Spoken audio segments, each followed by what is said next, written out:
Good evening.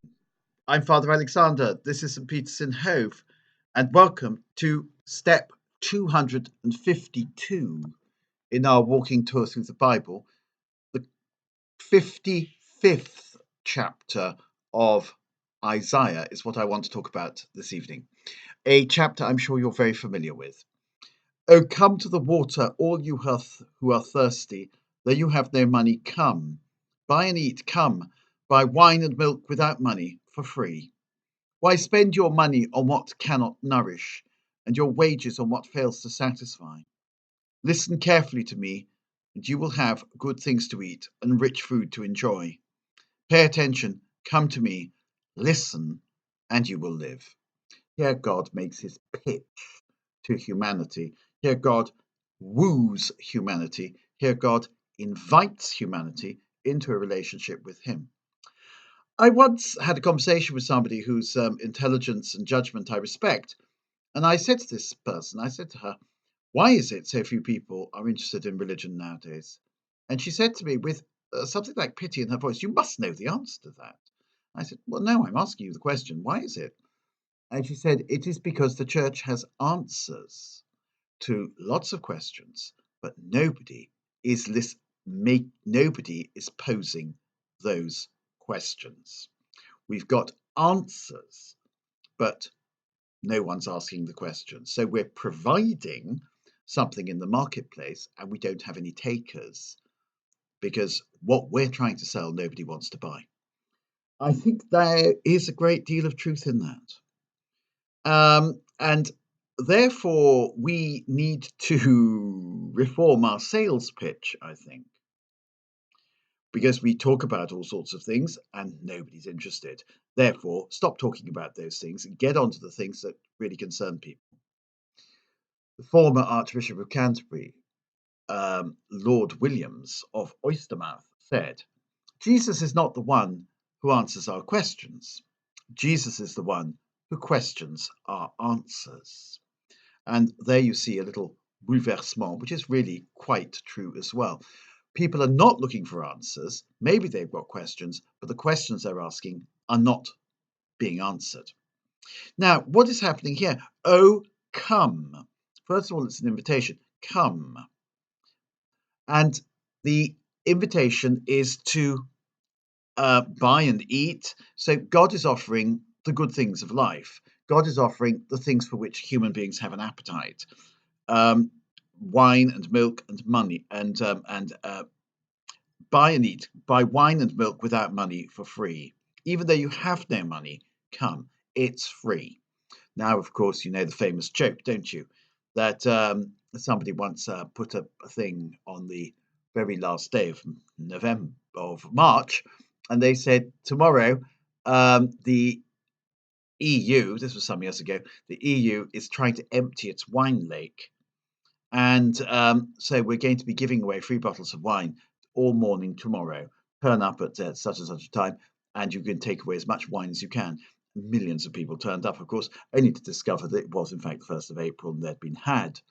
If you give away free wine, you will get a lot of people. People want wine, they want milk.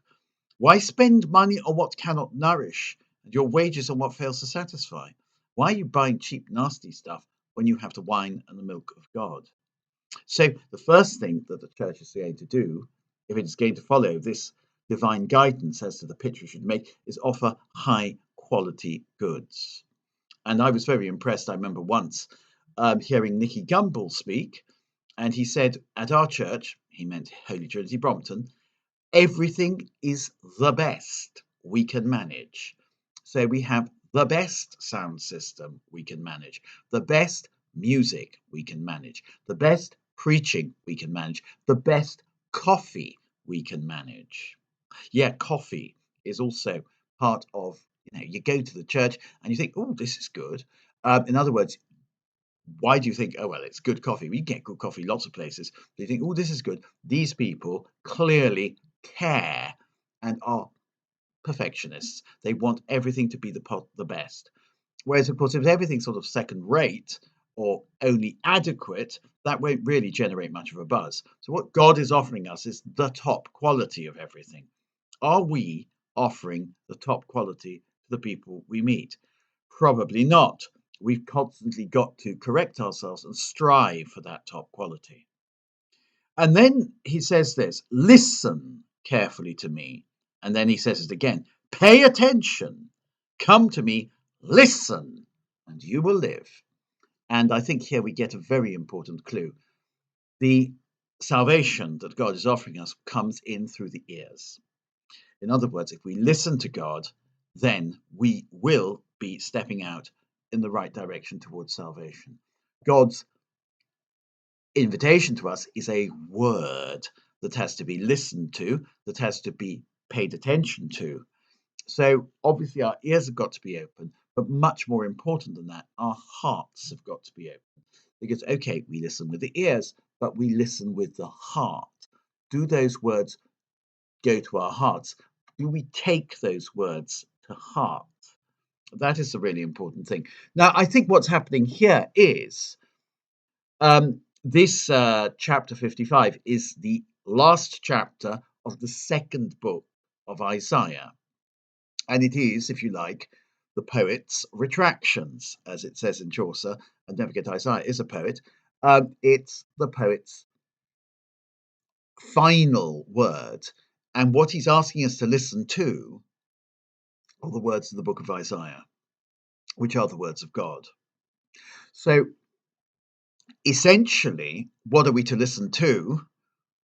We are to listen to the scriptures.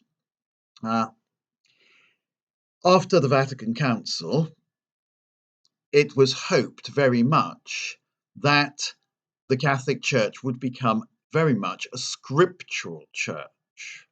The 1962 Missal had readings in it, obviously, there were readings at Mass, but those readings over the years had been pared down to the bare minimum. So, for example, there was no Old Testament at all, except very rarely. It was the Epistle from St. Paul and then the Gospel. But the Epistle was just a few lines, and the Gospel was just a few lines. Occasionally, you had much longer readings. So, the scriptural content, the actual proclamation of the word, had gradually been pared away. The other thing was, okay, the whole of the Mass is scriptural, but the other thing is that it was quite often the case, and this is true, that because the readings were so slender and also they didn't change from year to year, nowadays we have a 3-year cycle, the priest would often preach about something completely different. So, for example, he would preach about the rosary, he would preach about Our Blessed Lady, he would preach about the necessity of going to confession, he would preach about prayer. In other words, the preaching did not arise spontaneously from the readings. He did not, as our Protestant brethren love to say, break the word mightily unto them. He gave a pious reflection, which was important in its own way, but it was not specifically connected to the readings. Now, not a lot has changed.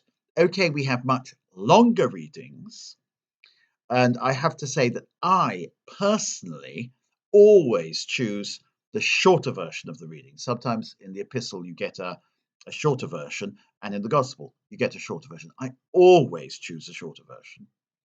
The reason I always choose a shorter version is because I feel that in reading the long version, you lose the congregation. They don't actually listen very much. That it's the and I feel because I myself sometimes go to mass sort of anonymously. I personally feel that when things are being read out, I I tune out. And I imagine a lot of people do that. It's not just me. You tune out.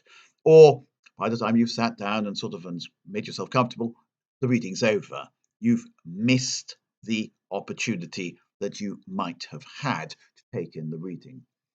The promise that the Second Vatican Council made that to the Catholic Church would become a church where the word was central, and please remember, that doesn't mean that the Eucharist ceases to be central, because you could have the centrality of the word and the centrality of the Eucharist. You could have both. This idea of the word becoming central has not, this promise has not actually been fulfilled. I think one of the things we need to do is read the scriptures at home, study them at home, soak in the scriptures at home, so that when we come to church, you think, yes, this is the bit where I know this bit. That is really important. I know all the Psalms off by heart simply because for decades I've been reciting the breviary, and so I know all the Psalms off by heart. And that's good. I didn't set out to learn them off by heart, but it's good that we should be imbued with the spirit of the scriptures, that we should have marked, and inwardly digested them, to take a phrase out of the prayer book of Archbishop Cranmer. We have got to break down the scriptures inside us, so to speak, and then absorb them into our bodies and into our minds. So that's why he says, listen carefully to me, pay attention, listen, and you will live. Scripture is life. That is very important. The scripture is life. God, in giving us his word, calls us to life. Of course, the scripture has to compete with so many other things nowadays. The general word is drowned out by the words of the world, and the word is drowned out by the noise of the world. So to listen, we need to go to a quiet space. Somebody phones you up, you're in the middle of a crowded street.